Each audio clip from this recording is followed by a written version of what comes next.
Will a John Deere 5045E pick up a frame cutoff?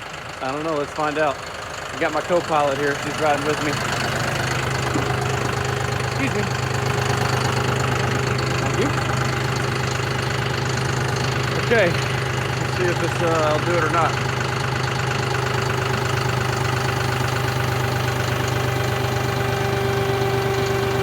And no, it will not. Pretty sure my back head's coming off the ground. Not having it.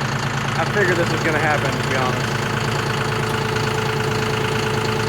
Yeah, I didn't think it was gonna pick it up, but I just had to try it because this tractor has a lot more power than I thought it, more or less than I thought it would. Stuff I picked up in the past, but anyhow, it didn't work. So I have a few options. I have my dad's tractor that I can go get and help me pick this thing off, or I can find a big oak tree and use a chain hoist, chain fall, whatever it is, and do it that way. But my other idea.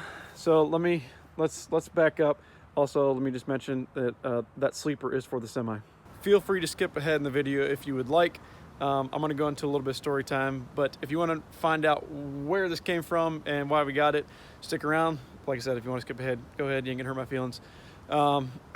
So, if you guys have been around, I'm sure some of you guys who watch my channel also watch Mr. JC Smith Projects on YouTube. I'll try to remember to link him down below. Anyhow, he does all kinds of work with medium and heavy duty trucks. I mean, even smaller trucks than that. You name it, he does it. Awesome guy. Anyhow, this past weekend, the wife and I went up there and we got this cutoff from him. We've been talking on and off for a little while now, and I told him, you know, kind of my plans for the semi and what I wanted to do. Because currently the truck has 11R 24.5s on it, and I want to drop tire size so I can drop the overall height of it. I'm going to do a little bit more to the front end to try to get that down too in the semi. But anyhow, I needed to drop the ratio in the rear. So we went up there. These are 390 rears, and anyhow, we went up there and got this from him. Now, some of you guys who, if you guys are new here, he just posted a video just recently about some chain binders that I sent him. Now, he told you half the story. I'm going to tell you the rest of the story. So anyhow, we got there to Ohio. Let's see, we left Friday evening around 6 o'clock. Got to his place around like 10:30ish, I want to say, along with a few stops. We took the dog, so we had to make a few extra stops here and there. But so anyhow, it's early in the day, and we're hanging out. We're talking about everything. You know, we're checking out all the cool projects he's got going on there and stuff. And he had mentioned to me something. I don't know why we were talking about it, but he mentioned something about the chain binders. He's like, "Hey, have you seen those chain binders that the handle folds over on?" I'm like, I think I have, and I don't have it myself. You know, I think I've seen them, but anyhow, that's where it was, and we still talked about a bunch of other stuff and checking that out. Anyhow, it comes time, we're loading this thing up, and he asked me, how many chains and binders you have? I'm like 2.5, and he's like, "What do you mean 2.5? You got 3 with half missing?" I said, "No, I got 2 ratcheting ones and one one of the can't even think of the name right now, but just the pop type, this right here. I think this is it right here." And so anyhow, where I come from down south, not really, but I was just going to throw a couple chains, through the axle. I know you're supposed to have 4 points of contact and all that, but I really wasn't worried about it. This thing is heavy. Wasn't worried about going anywhere. But anyhow, he said, "I've got another binder. We'll throw it on here. You can have it." And that's that. Didn't say anything more, not more about it. He freely offered up, his help because I was a little short. I wasn't worried about it so much, but I knew it should have, 4 binders, but honestly, it is what it is. So anyhow, he generously gave me one of his binders. Nothing more said about it. Talked for a little while longer. We left there around, I want to say it was like 2 or 3 o'clock in the afternoon, closer to 3 o'clock, I think, maybe a little after. I can't really remember. We left there, drove all the way back through the night again, and the wife and I made it home safe and sound. And I got back to Florida. I got to think, I mean, it was in my mind the whole time. He offered this up to me. Didn't no questions asked. And I mean, no matter how small the gesture was, it was still awesome of him to just, we had never met before until that day, and he just had, no care. Hey, we're gonna help you out.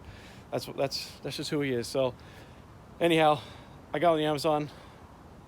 Remember, you were talking about him. He gave me one, so I sent him a couple, and that's all it was. There was no, I'm not expecting anything in return.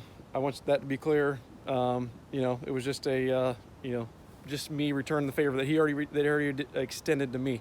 I'm stumbling over my words a little bit, but anyhow, thank you, Mr. JC, and definitely look forward to hanging out again sometime soon. So I think that's all the story time. I'm sure I missed something, but anyhow, just wanted you guys to hear from me that, so let's get on with the rest of the video.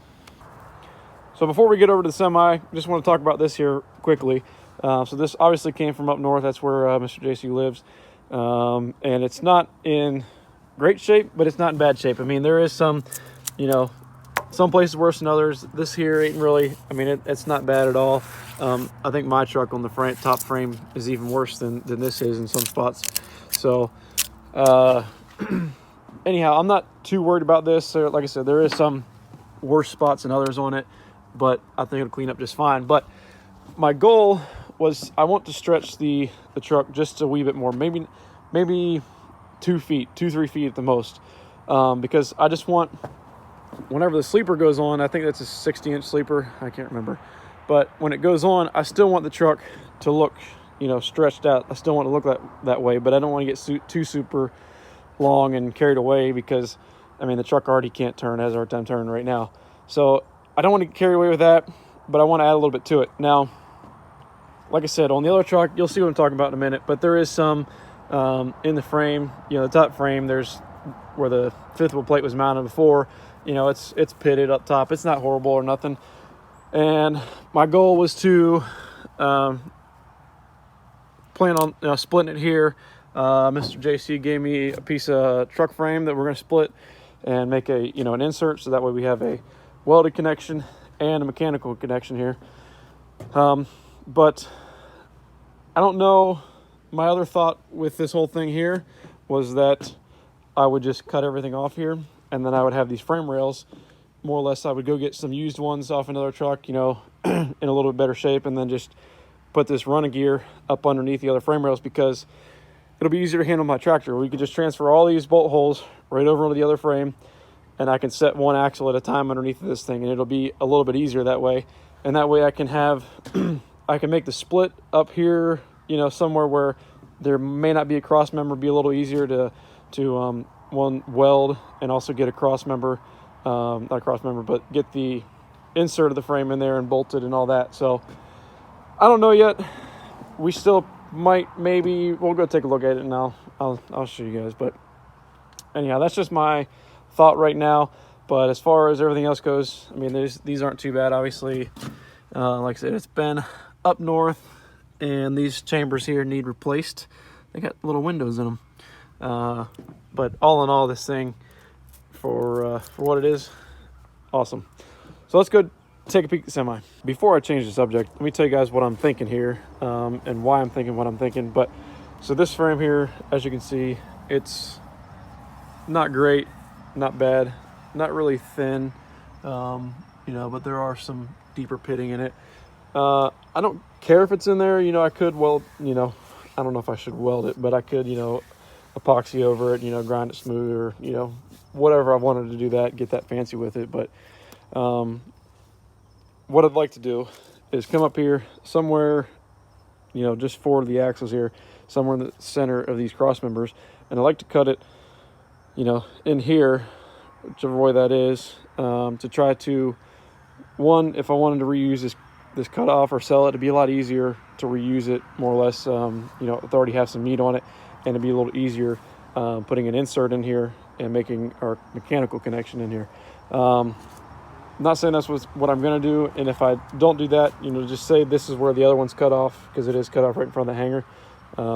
I could still splice it, in between that hanger, but I'd have to come back, the stretch I want, I'd probably have to come back, like like I said, 2 or 3 feet somewhere around in here, and then I still have this section of frame that's not as desirable. Not that it matters that much.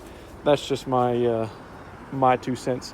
So the only reason that makes me want to try to find some new truck frame and then just hang one axle at a time is, no offense, Mr. JC, but I don't have a great all, at my fingertips. I don't know what I'm going to do yet. It would be just as easy to, on the other cutoff, take some of these wheels, put on there, get this detached, roll the other one up to it, and weld it together. That wouldn't be an issue. I'm just, this is how my brain is thinking. So anyhow, now let's get on to what's really going on with the truck. Okay, so it's getting dark out. Got the camera on, but I'm gonna try to wrap this video up quick. Sorry to have been misleading, but anybody got any guesses where this went or came from? Any guesses? So I was driving the truck the other day. Been about a week since I started it up. So I started up, took it for a drive, and I didn't feel like I was really on the throttle too much. But I think this foot right here got me in trouble. I don't know yet, but right there, the governor housing on the back of the injection pump came apart, and that's what we were left with. So anyhow, we got troubles, but I'm not sure if I can get just the part. At this time, I found a reasonable price on a whole new pump. I'm gonna check out and see if it's in decent condition, where maybe I'll just throw it on here. I don't know yet, but it's gonna be a few weeks before I get a hold of that.